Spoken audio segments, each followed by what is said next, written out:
Oh my word. Finally. Alrighty. Let's get this cleaned up.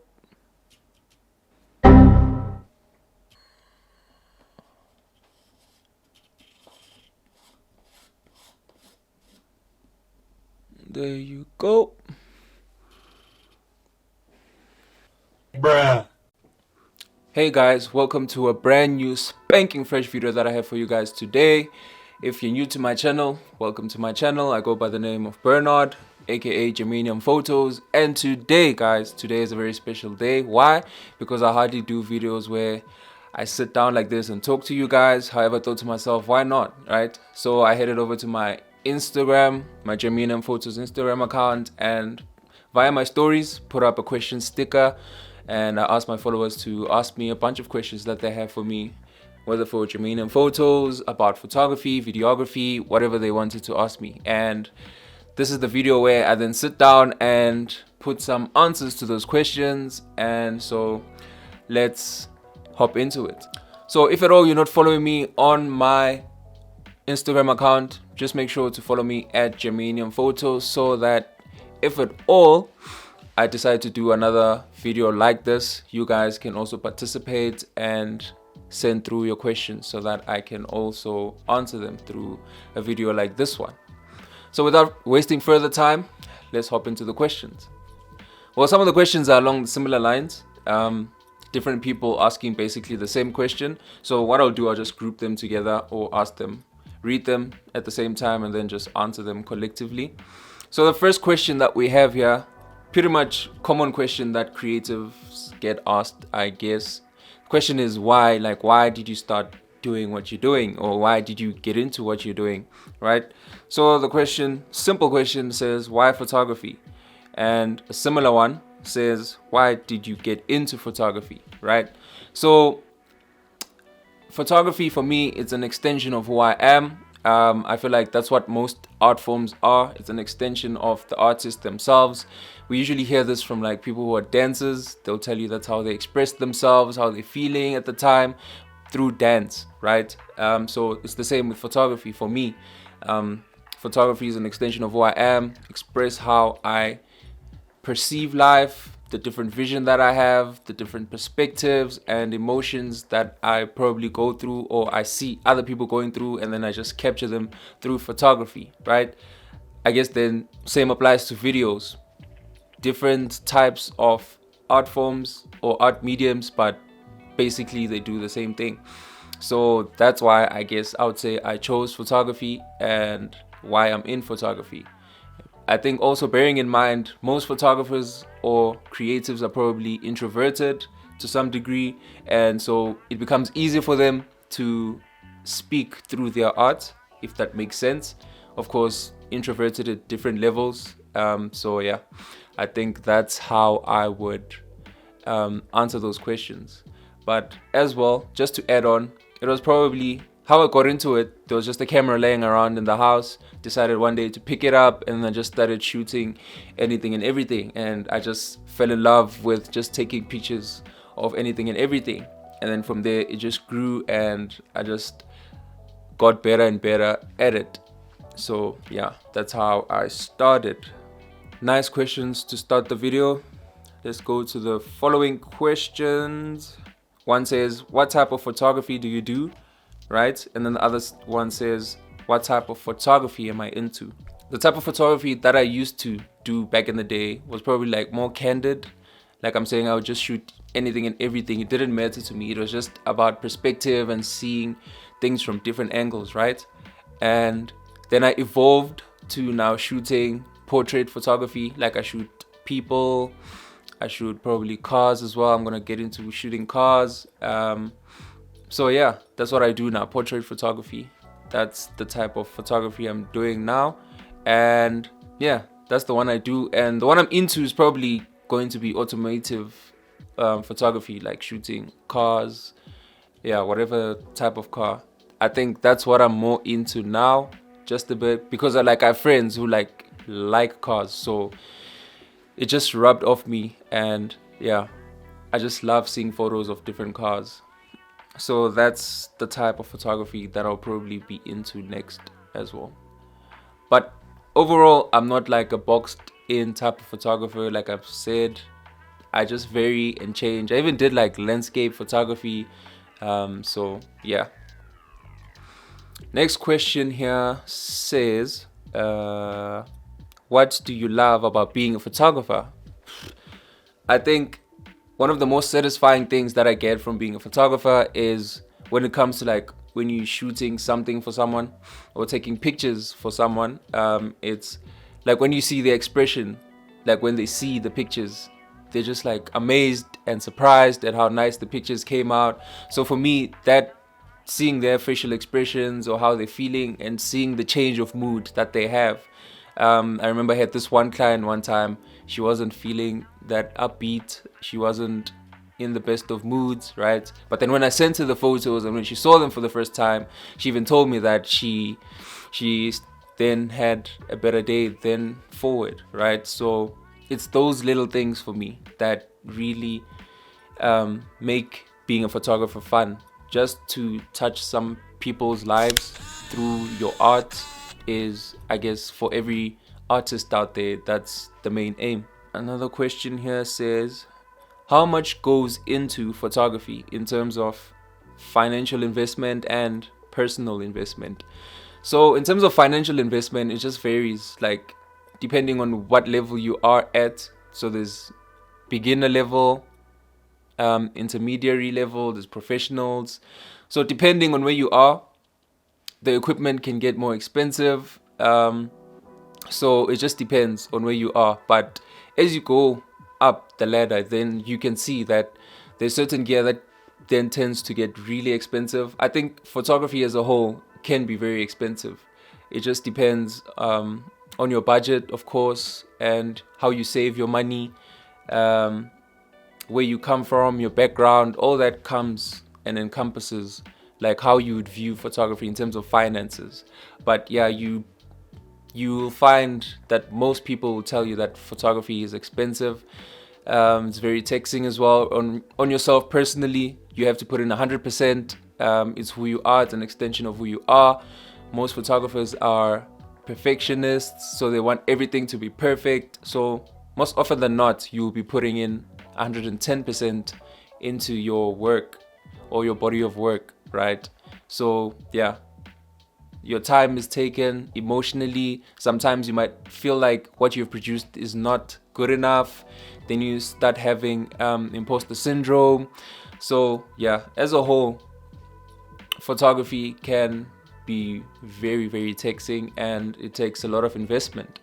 However, if you're passionate about it and it's something that you really love to do, some of the challenges that you'll be facing, it's very easy for you to overcome them because it's just like a hurdle. You just go over the hurdle and you just keep running or keep pushing forward until the next hurdle and so on and so forth. But yeah, I think that's how, in terms of finance and personally, yeah, it can be a lot. It can be a lot. How do you plan on scaling your photography business? Scaling photography business, I think it goes with any type of business that you have.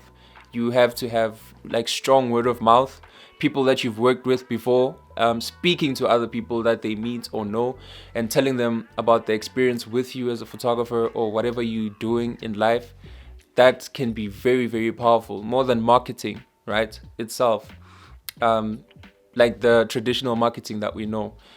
So word of mouth can go a really long way and it helps so much when it comes to like scaling a business, especially like startup businesses, because you really don't have the finances to have like a marketing department or to pay for ads and stuff like that. So word of mouth, very important. How you treat your clients, just give them a good service and provide good products, and hopefully everything else will then just fall into place through your work and how you work as a person. That's how you can then scale your business. I think that's the easiest and cheapest way to go about it. Although, like I've said, there's other things that you can do like ads and marketing and getting consultants to help you grow your business, right? So yeah, I think that's how I would answer the question. And then the next question here says, what are the challenges of being an upcoming photographer and what have been the fun parts of it? Upcoming challenges. I think the first thing will probably be getting a client base, even before like finances or money and whatever.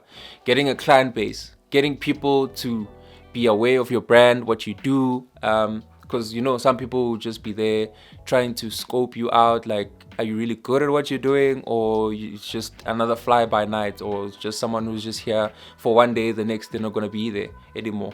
So getting a client base, getting loyal customers, getting people who know what they want, and when they know what they want, they just go for it. I think that's what can be very challenging as an upcoming photographer, because you don't have a track record as of yet. Your brand isn't that well known as of yet, so those are some of the challenges as well. Sometimes another challenge can be people know that you're still upcoming, and so they try to take advantage of you and your skills and your time. They'll probably tell you that, let's just have a collaboration, and we all know like collaborations don't really put a meal on the table, because you're just bringing in two different skills, producing something, and it might not even reward in fruits or financial investment coming back on what you've done. Otherwise, the fun parts, working with people, working with different people from different walks of life. When you come together and you create a body of work that looks amazing and both parties are happy with, those are the fun parts. And just capturing an image or producing something that you probably didn't even think you could yourself, that can be very satisfying and can be fun as well.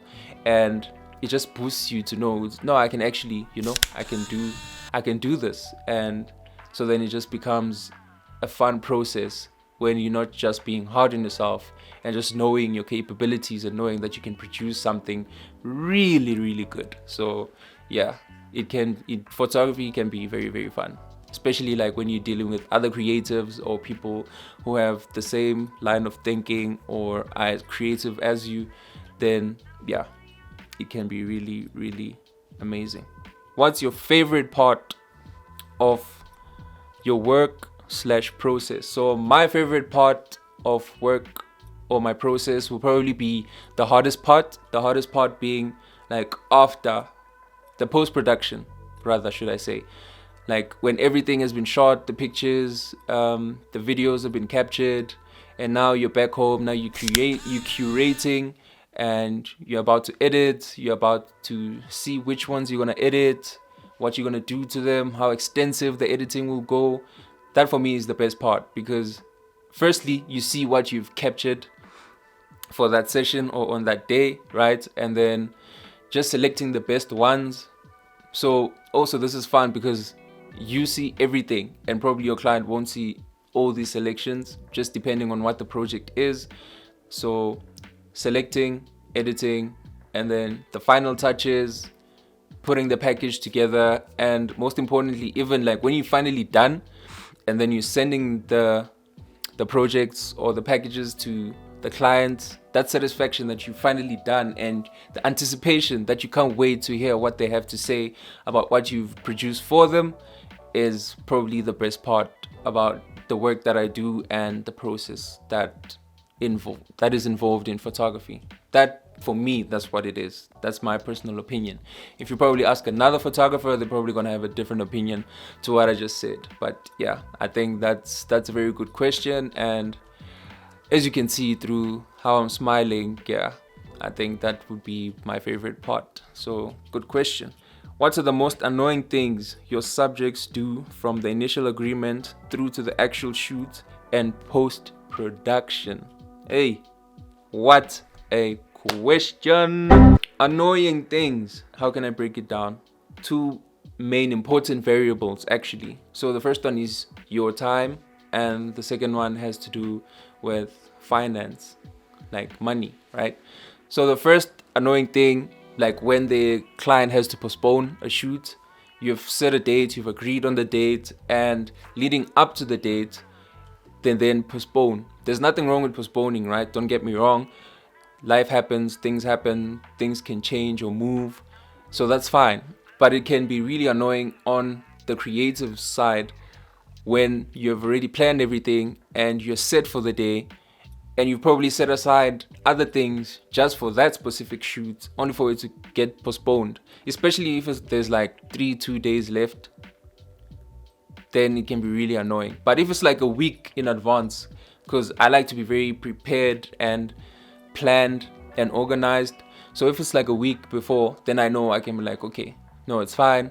Do whatever you have to do. Then I can probably bring something that I'd also postponed back or shoot with someone else. Finances, also, these are very tricky because you probably, as a photographer, have different packages, right, that you show to your potential or prospective clients, and they see what you're offering.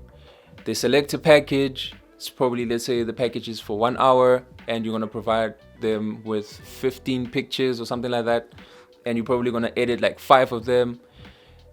They select that package, right? And it's all set in stone. You're like, okay, cool. We have a verbal agreement that this is the package that we're going to produce for you. And later down the line, they then come back to you and ask you, now having thought about it further, I guess, or consulted someone else, they'll ask you like, then how much will it be if you like half the time to like 30 minutes, or if you, instead of 15 pictures, you take 20 and you edit 10 instead. That can be very tricky because when you, as a creative, create packages, you create them based on these variables that you already fixed them, and you know that once you fix them in this way, this quantity will produce this amount of money.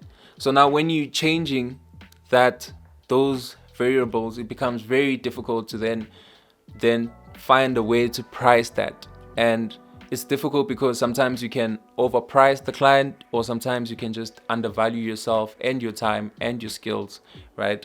So those two things can be very annoying for a creative, from booking until post-production, right? And probably another minor annoying thing is, say now you've shot the pictures, you're busy editing them, right? Sometimes even right after the shoot, like the session, the clients will ask you like, how long is it gonna take for you to edit these and send them through, right?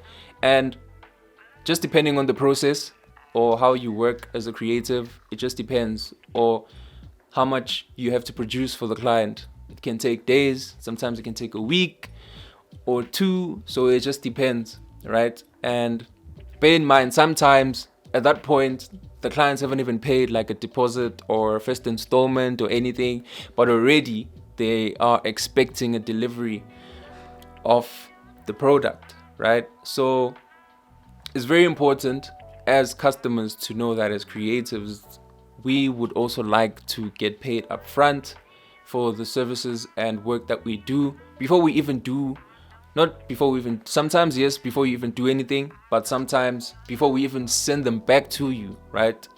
That payment, whether it's a deposit, first installment, or full payment, however the agreement goes, just to make sure that that is sorted out first before you even start or think to expect a delivery of the products or services.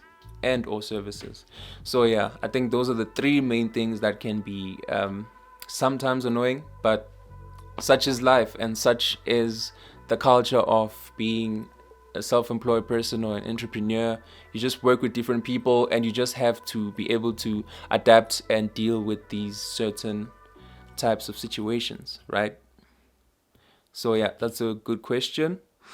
Next question here says, if there's one thing I myself would want people to know about photography or change their perspectives on, what would it be? So one thing people should know about photography is a very powerful tool, right? What do I mean by this? In the sense that photography, you immortalize moments. You have the power to freeze time and capture that moment. Moments can just last for a day, an hour, a second, right? But if you capture that, you can then have it lasting a lifetime or a period of time, and you can just look back and reflect on the moment that you just had. For example, like matric dances, that's one of the most precious events that I can think of right now. They can even go bigger, like an engagement party, a baby shower, a wedding. You see, so there's all these different types of events and occasions that are very special in life, and for you to just capture those can be very special, especially when you're looking back. And photography can also help you see where you're coming from and where you are at. So yeah, it's a very good tool for reflection. So yeah, ultimately photography is a very powerful tool, especially in this day and age. Anyone and everyone can get into it. Everyone has a phone that has a camera, so you can just, take a few selfies. Those who still do selfies, or you can hire a photographer to come shoot an event for you. Yeah, so that's what I would want people to know about photography. It's an art medium as well, and you can use it to express, or use it as an extension to express yourself and the different perspectives that you see from your eye, from your personal life, and share it with other people so that they can also see that perspective as well. Another perspective would probably be that photography is also like a storytelling tool.